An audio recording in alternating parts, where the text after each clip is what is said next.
It started with a single phone call. The screen lit up, and my heart skipped. Ethan. The man who had once been my everything, and at the same time, the one person I should have stayed away from. His name still had power over me, a power I couldn't explain. "Do you want to come over?" he asked. His voice was soft but charged, the kind of tone that carried promises I didn't trust myself to resist. I laughed nervously. "It's late, Ethan. I should be working." "I made Italian," he said quickly. "And I thought, maybe you were hungry." Italian. He knew my weakness.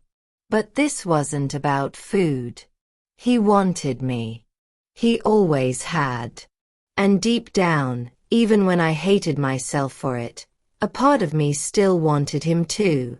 20 minutes later, I found myself behind the wheel, driving through dark, empty streets. My chest tightened with each passing light. Every reason not to go replayed in my mind, but my body moved as if under a spell. When I stepped into his apartment, I expected warmth, maybe the smell of tomato and garlic wafting through the air. But the kitchen was cold. No pots. No pans. Just Ethan, leaning against the counter, watching me like a predator who knew the prey had already walked willingly into the trap. "You cooked?" I asked, my voice trembling. "In a way," he said, his lips curling into a smile I knew far too well. The oven was empty, but his intentions weren't. That night wasn't about food. It was about us. About unfinished business neither of us could walk away from. I should have left. I should have walked right out of that door. But instead, I stayed. I stayed and let him pour the wine. I stayed and let him close the distance between us. I stayed, knowing exactly what it meant. And when his lips finally found mine, every promise I made myself crumbled. One kiss turned into two. Two turned into a night that would change everything. But what I didn't know then was that this night of passion would not end in the morning. It would bleed into days, into weeks, into secrets and betrayals that none of us were prepared for. Because Ethan wasn't the only man who wanted me. And I wasn't the only one tangled in the lies. The morning light filtered through silk curtains, casting golden patterns across Ethan's skin. He looked unreal lying there, like he belonged to another world, untouched by consequence. My heart ached because I knew the truth. This man wasn't mine. He was danger dressed as desire. When he stirred, his hand instinctively reached for me, pulling me back against his chest. His lips brushed my shoulder, and his voice was low, husky. "Stay a little longer." And for a dangerous moment, I wanted to.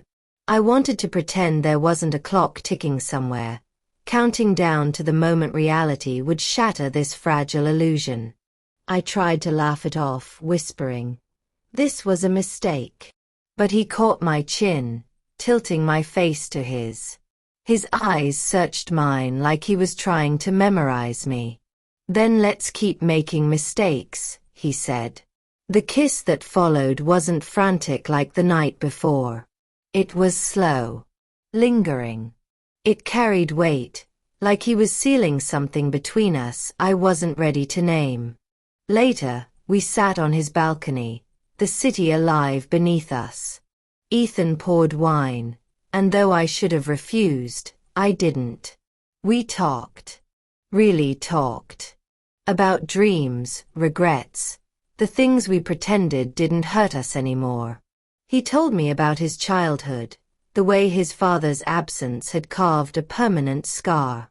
I told him about my mother, and the way I always felt like I had to earn love, like nothing I gave was ever enough. By the time the bottle was empty, my guard had slipped. And when he reached across the table, brushing my hand, I didn't pull away. Nights turned into mornings, and mornings into days I couldn't explain. Every time I swore it was the last, Ethan would pull me back in. A glance. A touch. A message at midnight that made my heart race against my will. And there were moments I hated myself for it.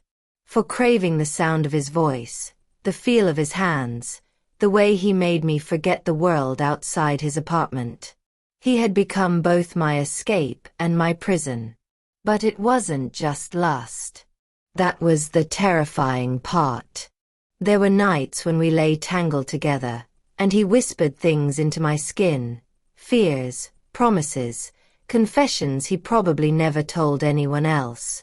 And in those moments, it felt like I wasn't just giving him my body. I was giving him pieces of myself I could never take back. One night, after making love, he held me so tight I thought he was afraid I'd vanish. He whispered, "I don't know what you've done to me, but I can't let you go." My heart clenched because part of me wanted to believe him. But another part screamed that I was playing with fire. Still, I stayed. Again and again. But passion has a way of leaving marks. Not just on your skin, but in the way you breathe, the way you think, the way you ache when the person isn't around. And slowly, the ache grew.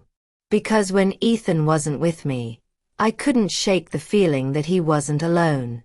That I wasn't the only one tangled in his web.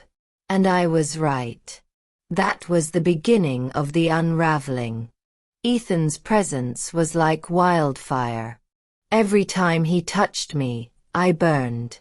Every kiss was a demand, every embrace a claim.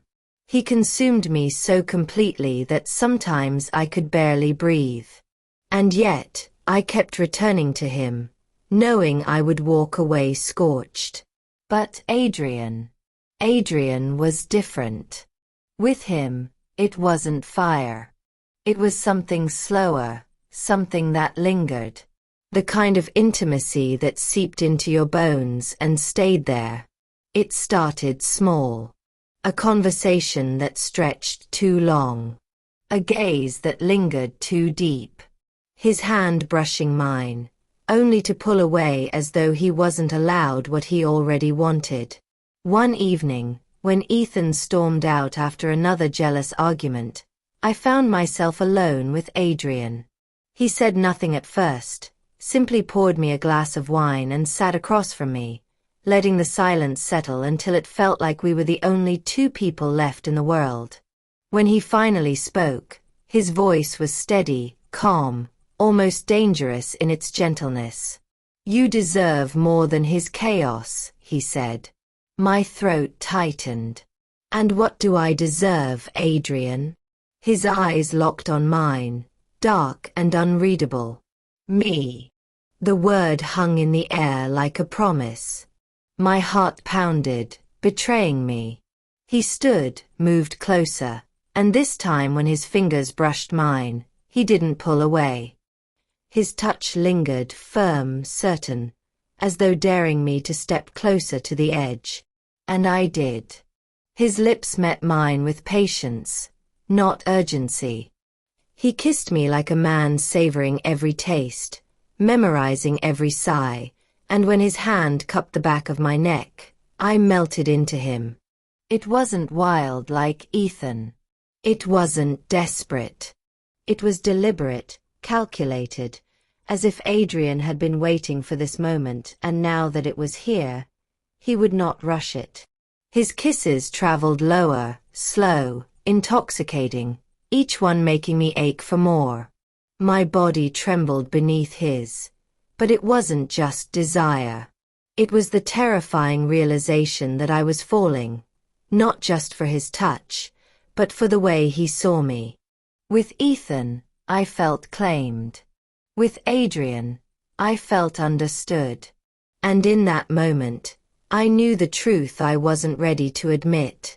I wanted them both. But this was not love. It was a war. Ethan's fire. Adrien's ice. And me, caught in the middle, the prize in a battle I hadn't agreed to fight. Adrien pulled back, his breath warm against my lips. "I won't share you," he whispered. The words sent a shiver down my spine because I knew Ethan would say the same.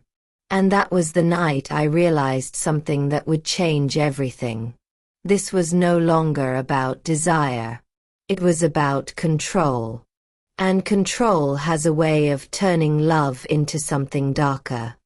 The morning after that kiss with Adrien, the air in my apartment felt heavier, as if the walls themselves had absorbed my guilt. Ethan had not returned home that night, and part of me was grateful. It gave me time to breathe, to replay every second of Adrien's lips on mine, his steady hands, the way his voice lingered inside me like a spell I couldn't break. But guilt is a cruel companion. Every time I thought of Adrien, Ethan's face would flash before me, fierce and unyielding, like fire waiting to devour anything in its path. When Ethan finally appeared at my door later that day, I noticed it immediately. His smile was too wide, his eyes too sharp. He kissed me hard, almost punishing, like he already knew something had shifted. "Where were you last night?" I asked softly. He smirked.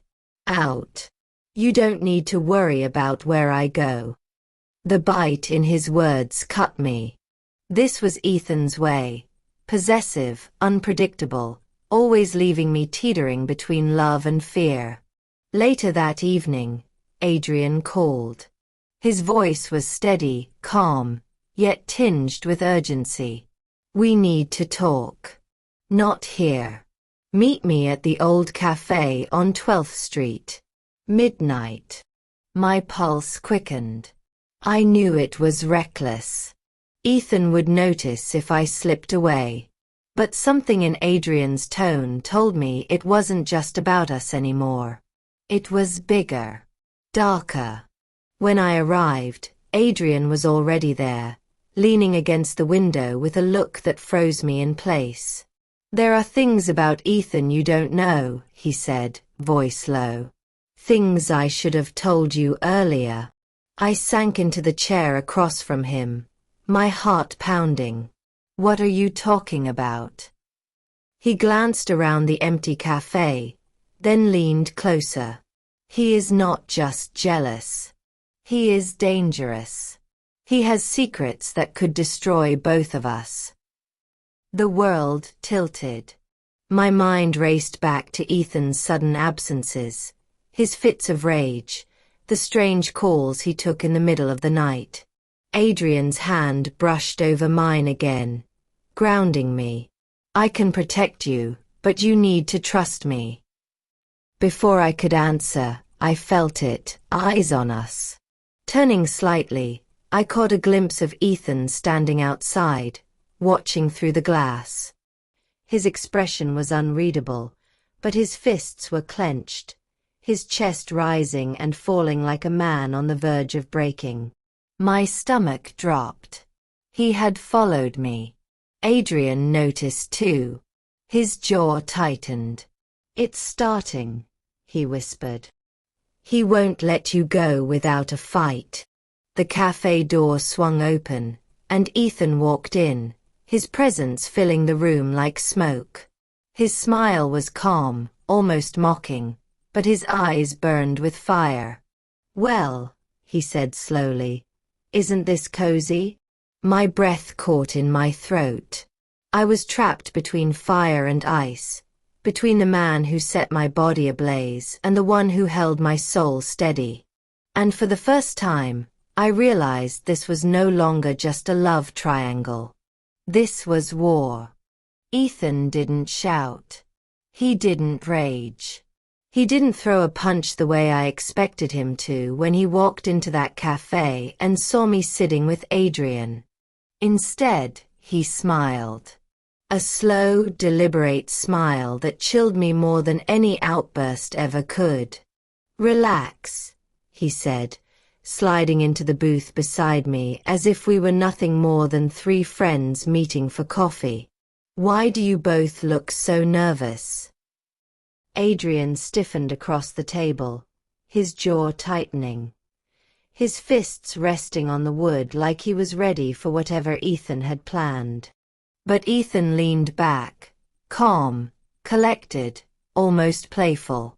"Darling," Ethan said, reaching out to stroke my hand, "you could have just told me you were meeting him. I would have come along sooner." I swallowed hard. His touch felt different that night. Softer, almost tender, but underneath it was something I couldn't quite place, like a blade hidden beneath silk. Adrien cleared his throat. "Maybe we should talk about this another time." Ethan chuckled. "No need. We're all adults here, aren't we?" His eyes flicked to me, then lingered on Adrien. "Besides, I like to know who my competition is." The word competition hit me like ice. He was toying with us, letting us believe he was calm, when I knew deep down his mind was already building a storm. That night, Ethan was sweeter than he had ever been. He walked me home, kissed me softly at the door and whispered, "You know you're mine, right?" The way he said it wasn't a question. It was a warning. For the next few days, he played his role perfectly. He brought me flowers, cooked me dinner, even laughed like the man I had fallen in love with. But every smile felt rehearsed, every touch calculated. Meanwhile, Adrien's warnings echoed in my head.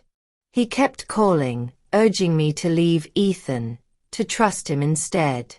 His voice was steady, but I could hear the fear beneath it. Fear not for himself, but for me. One evening, while Ethan was in the shower, his phone buzzed on the nightstand. I shouldn't have touched it, but something inside me whispered that the truth was buried there. When I opened it, I froze. A series of messages, not from me, not from anyone I recognized, but from a blocked number. Each one colder than the last. "She doesn't suspect a thing. Soon. Make sure Adrien pays." My blood ran cold. I locked the phone quickly, my hands trembling, my breath shallow. He was planning something. Something dangerous. When Ethan came out of the bathroom, towel around his waist, steam trailing behind him, he caught me staring. His lips curled into that slow, dangerous smile again. "What's wrong, love?" he asked. "Nothing," I whispered, forcing a smile I didn't feel. But inside I knew.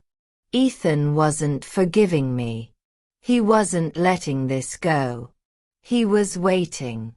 And when the storm came, it would destroy everything. Ethan grew more affectionate with every passing day. To anyone watching from the outside, we looked like the picture of happiness. He kissed my forehead in the mornings, sent flowers to my office, even planned weekend getaways. But beneath that polished charm, I could feel the cracks forming.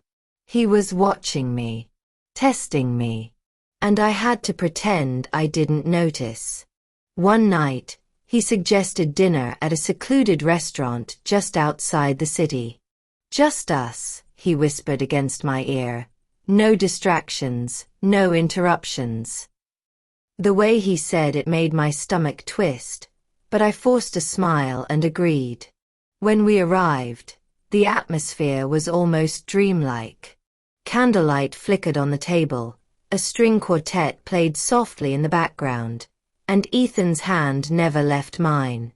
He looked into my eyes with a tenderness that could almost make me believe he loved me more than life itself. Almost. Halfway through the meal, he leaned in close. "Do you trust me?"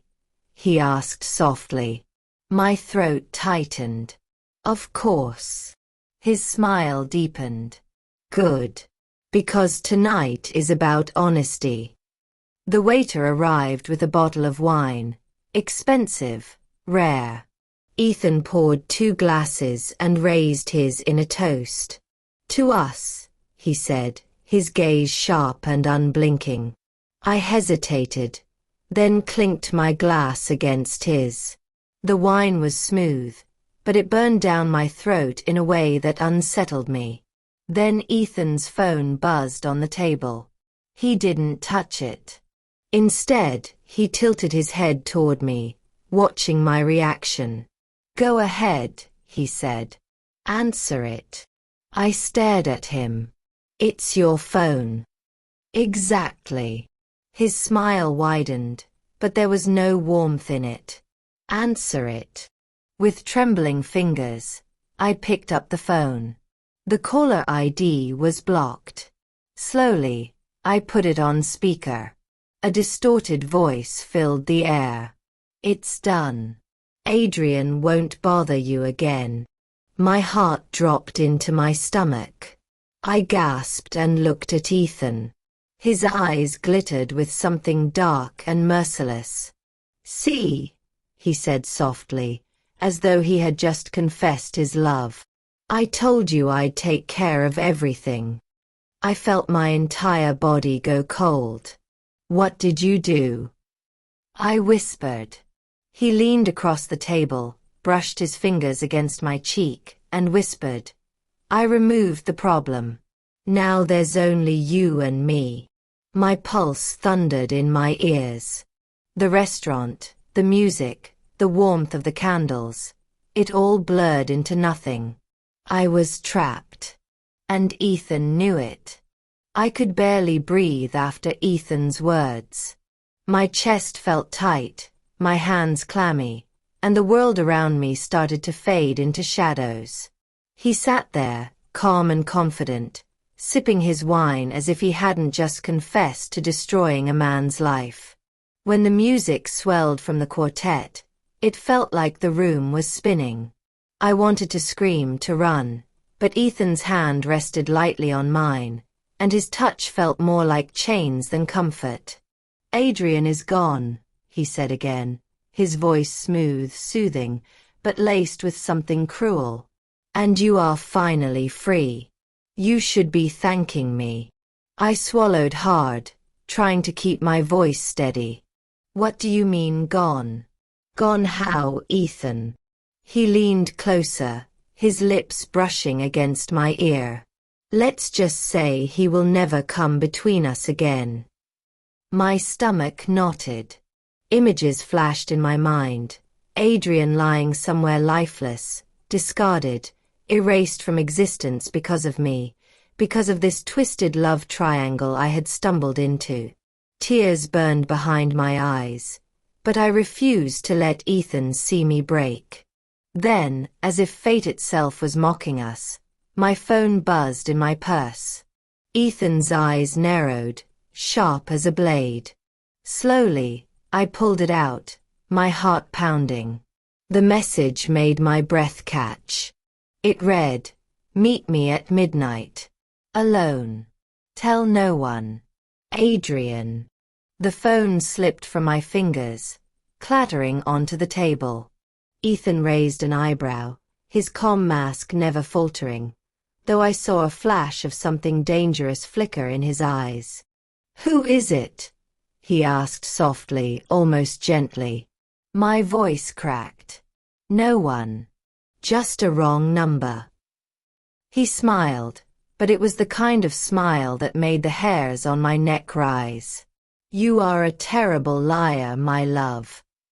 The waiter arrived to clear the plates, breaking the tension for a split second, but as soon as he was gone, Ethan leaned forward, gripping my chin between his fingers. His touch was soft, but his grip was unbreakable. If Adrien is alive, he won't be for long. Because you are mine. Only mine. A shiver ran down my spine. For the first time, I wasn't just afraid for Adrien. I was terrified for myself. The city was quiet, wrapped in the heavy silence that only midnight can carry. I slipped out of the house with my heart pounding so loud I feared it would wake the neighbors. Every step felt like betrayal, every breath a risk, but I could not stay away. If Adrien was truly alive, I had to see him with my own eyes. The meeting place was an abandoned warehouse near the harbor. My heels echoed on the cracked pavement, the air thick with salt and rust. Shadows danced on the walls, and for a moment I thought I was walking into a trap. Then I heard it. His voice. Soft, broken, but undeniably his. You came. Adrien stepped out from the shadows. His face was pale, his eyes sunken, but alive. Tears stung my eyes and I threw myself into his arms. The warmth of his embrace made my heart ache. I thought you were dead, I whispered against his chest. I almost was, he said, pulling me tighter. Ethan tried to end me, but I crawled out of the darkness because of you. Because I could not let him win. We kissed, desperate and trembling, a kiss that tasted of survival, regret, and a love that refused to die. For a moment, I let myself believe we could run away, start over, erase the past. But then I heard the sound of footsteps behind us. Slow. Calculated. Familiar. Ethan. He stepped out of the shadows, his face calm, his eyes burning. So this is where the lies lead, he said softly. I should have known. My heart froze. We were trapped. The tension crackled like electricity. Ethan's gaze shifted between us, but his voice remained dangerously calm. I gave you everything, he said to me. And you chose him. Ethan, please, I begged. Do not do this. Adrien stepped forward, shielding me. If you want blood, take mine. Leave her out of this. Ethan's jaw tightened, but he smiled coldly. You think this is about love? No. This is about power. About control. And tonight, only one of us leaves standing. Before I could move, Ethan pulled a gun from his coat. My scream ripped through the silence, but Adrien grabbed Ethan's wrist, twisting with all his strength. The gun fired, the sound deafening, the bullet shattering the silence of the night. When the echo faded, I saw Adrien standing tall, the gun now in his hand, Ethan on the ground clutching his shoulder. Blood seeped between his fingers, but his smirk never faded. You think you won, Ethan hissed. But you don't know the truth. What truth? I demanded, tears streaming down my face. Ethan's eyes met mine, sharp and unyielding. Adrien is not who you think he is. He never loved you. He was using you to get to me. My heart stopped. I turned to Adrien, searching his face for denial, for comfort, for anything that would make the words false. But his silence was louder than any confession. The night ended in chaos. Sirens wailed in the distance as Ethan lay bleeding, Adrien holding the gun, and me standing between the two men who had broken my heart in different ways. I wanted to scream, to wake from the nightmare, but it was no dream. Adrien dropped the gun at my feet, his voice heavy with sorrow. It started as a lie. Ethan was right. But somewhere along the way, I fell for you. I swear it. I looked at him, my chest aching, my soul torn apart. Could I believe him? Could I forgive him? Or was I just another piece in their dangerous game? The police lights washed over us, blue and red flashing across the dark. Ethan was taken away in handcuffs, his smile still carved into his face as if he knew the story was far from over. Adrien was dragged into another car, his eyes locked on mine, begging me to wait, to believe. And I was left alone, standing in the cold night, my heart split in two. Days later, I stood by the window of my apartment, watching the city pulse with life. My son slept peacefully in the other room, innocent of the chaos that had consumed me. I had saved him, but at what cost? I whispered to myself. Was it love? Or was it all just survival? The question hung in the air, unanswered. Because the truth was, I did not know anymore. Do you think Adrien truly loved me?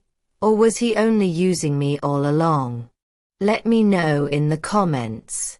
If this story pulled you in, make sure to like, share, and subscribe so you never miss another tale of love, betrayal, and survival.